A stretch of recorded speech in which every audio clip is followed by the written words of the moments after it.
ಕೆರೆಗಳೇನ ಪರಿಹಾರನಾ? ಪಾರ್ಕ್ಗಳು ಮುಳುಗಿಸೋದೇನ ಪರಿಹಾರ? ಬೇರೆ ಜಾಗ ತಗೊಳ್ಳಿ. ಬೇರೆ ಜಾಗ ಇಲ್ವಾ ನಿಮ್ಗೆ? ನಾವೇನು ಟನಲ್ ರೋಡ್ ಮಾಡಬೇಡಿ ಅಂತ ಹೇಳಲ್ಲ, ಮಾಡಿ.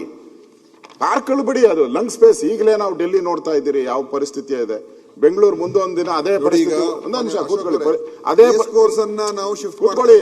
ಒಂದೇ ನಿಮಿಷ ಪಾರ್ಕ್ ಆಗಿ ಮಾತಾಡಿದ್ರಲ್ಲ, ನಾವೇನ್ ಮಾತಾಡಿಲ್ಲ. ಕೂತ್ಕೊಳ್ಳಿ. ಆಯ್ತು. ಲಂಗ್ ಸ್ಪೇಸ್ ಬಗ್ಗೆ ನಮಗೆ ಬಹಳಷ್ಟು ನಿಮ್ಮಷ್ಟೇ ಕಾಳಜಿ ನಮಗೂ ಇದೆ. ಇದ್ದಿದ್ರೆ ಯಾಕೆ ಪಾರ್ಕ್ ನ ಮಾಡ್ತಾ ಇದ್ರಿ? ಕಾಳಜಿ ಇದ್ದಿದ್ರೆ, ಕಾಳಜಿ ಐತೆ ಅಂತ ಹೇಳ್ಬಿಟ್ಟು ಪಾರ್ಕ್ಗಳು ಮುಳುಗಿಸೋದ? ಪ್ರಾಜೆಕ್ಟ್ ಮಾಡಿದಾಗ ಅದಕ್ಕೆ ಅನಿವಾರ್ಯವಾಗಿ ಅನಿವಾರ್ಯ ಎಲ್ಲಿ ಬರ್ತದೆ? ನೀವು ಬೇಕು ಅಂತ ಪಾರ್ಕ್ಗಳನ್ನ ಗುರುತು ಮಾಡಿದ್ದೀರಾ, ಬೇಕು ಅಂತ ಪಾರ್ಕ್ಗಳನ್ನ ಗುರುತು ಮಾಡಿರೋದು ನೀವು. ಉಪಮುಖ್ಯಮಂತ್ರಿ ಬಂದು ಉತ್ತರ ಕೊಡ್ತಾರೆ, ಕೊಡ್ಲಿ.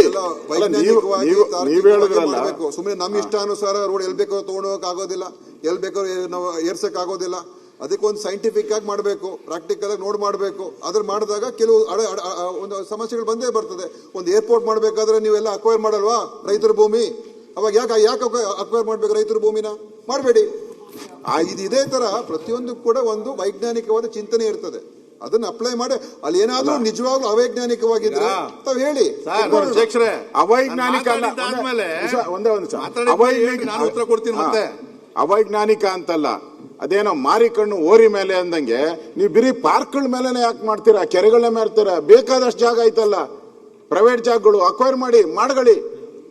ಬಿರಿ ಪಾರ್ಕ್ಗಳು, ನೀವು ಕೆರೆಗಳನ್ನ ನೀವು ಅಲ್ಲಿ ಮಾಡಿದ್ರೆ ಎಂಟೈರ್ ಪಾರ್ಕ್ ಹೊರಟೋಗ್ತದೆ, ಕೆರೆ ಹೊರಟೋಗ್ತದೆ. ನೀವು ಅಲ್ಲಿ ಟನಲ್ ರೋಡ್ ಮಾಡ್ಕೊಂಡ್ರೆ ಕೆರೆ ಪಕ್ಕದಲ್ಲಿ ನೀರಲ್ಲಿ ಶೇಖರಣೆ ಆಗ ಸಾಧ್ಯ ಇರ್ತದೆ. ಸಮುದ್ರ ಕೆಳಗಡೆ